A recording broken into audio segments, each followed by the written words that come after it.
you be open to some kind of pact, some sort of deal struck to elect a speaker that was a Republican, but in exchange for, some sort of demands on rules or a vote on a CR or something like that? Well, obviously, we favor Hakeem Jeffries. This was the 16th time we've voted unanimously and passionately for Hakeem Jeffries. He's a super well-organized, efficient, effective leader, and you can take him at his word. He's totally trustworthy. But if we can't get 6 Republicans to come over to our side, I've said from the beginning, there are a number of Republicans that I could support on a principled power-sharing basis, assuming that our caucus were to endorse that. And we operate as a caucus. We're not out there wheeling and dealing on our own. But now, they say he's totally trustworthy, but they have Clyburn watching his every move.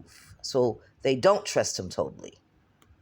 The things that I've said from the beginning is Liz Cheney would be a perfect choice herself. She you hear was this? The chair of the Republican conference. She was the number 3 Republican for several years. Completely very not trustworthy Republican, but she believes in the Constitution. She's so conservative. She voted with Trump 99% of the time. Why would you even mention her name? Listen to the other one he's going to mention. See, this is why y'all keep getting back into the same situation. Listen, why would you mention his name? And at the end, I'm going to tell you why this son of a bitch is mentioning Liz Cheney.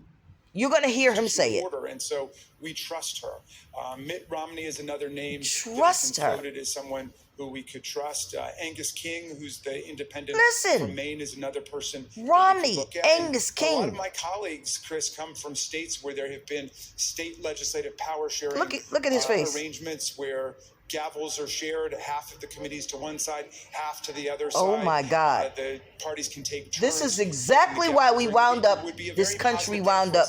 We need to get aid to our democratic allies in Ukraine and in Israel. We need to keep the government going. This is a very serious condition that... He said it right there. Oh, hold on, let me fix his face. The GOP chaos. That's why. Ukraine and Israel, we need to get things going to feed the goddamn fucking wars. That's what this is about. They want to feed those wars. They want to take our tax dollars and kill people. This son of a bitch right here.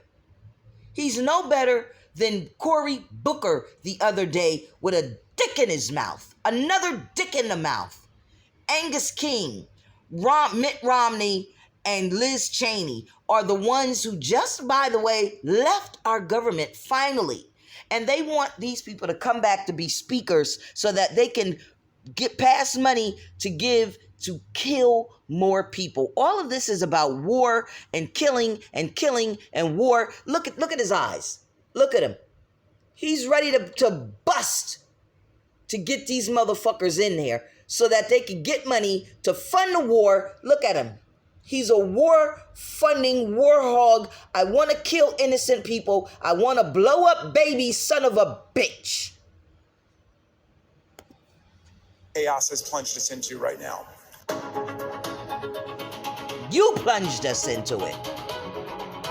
He admitted that he got along better with authoritarians. Chris Christie saying what a lot of Republican voters are thinking. It's about time that you have Republican candidates that are coming out and actually calling Donald Trump what he is. Yeah, Joe, that anniversary, by the way, is October 23rd. It is coming up. The Marine Corps barracks in Beirut blown up by Hezbollah. Very smart people, Hezbollah, according to the former president. The interesting thing about that is the root of why he says all of these things. And Jonathan just alluded to it a couple of minutes ago. It's always about someone saying something positive about Joe Biden, something positive about how Biden did something with Netanyahu, about how Biden did something positive for Israel, and the people in Israel love President Biden. And it develops a tick in Donald Trump that he reverts to always himself. Not the policy, not the dangers inherent in what's going on in Israel and the Middle East right now. Always about himself. I mean, it's a disease that he carries. And you know what? And those people are still supporting him because he's an outsider.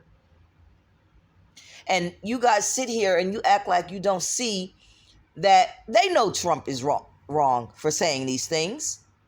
They don't agree with Trump. They know he's wrong for saying these things.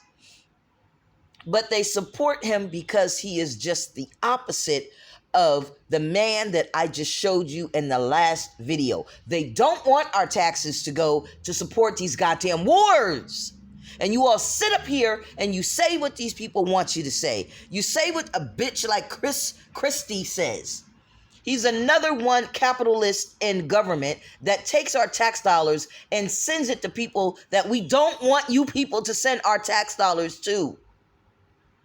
We want you to use our tax dollars here in our country. We want you to stop paying for migrants. And it's like you guys, you just don't get it.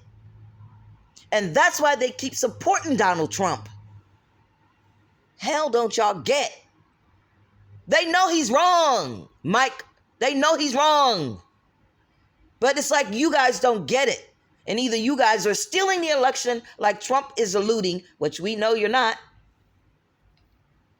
And it's because people are staying home. They're so frustrated and they're so disgusted. They stay home and you same motherfuckers keep going out there and you keep voting these same motherfuckers back in. And now they're talking about Liz Cheney and Mitt Romney and Angus King and putting them back into the damn speakership.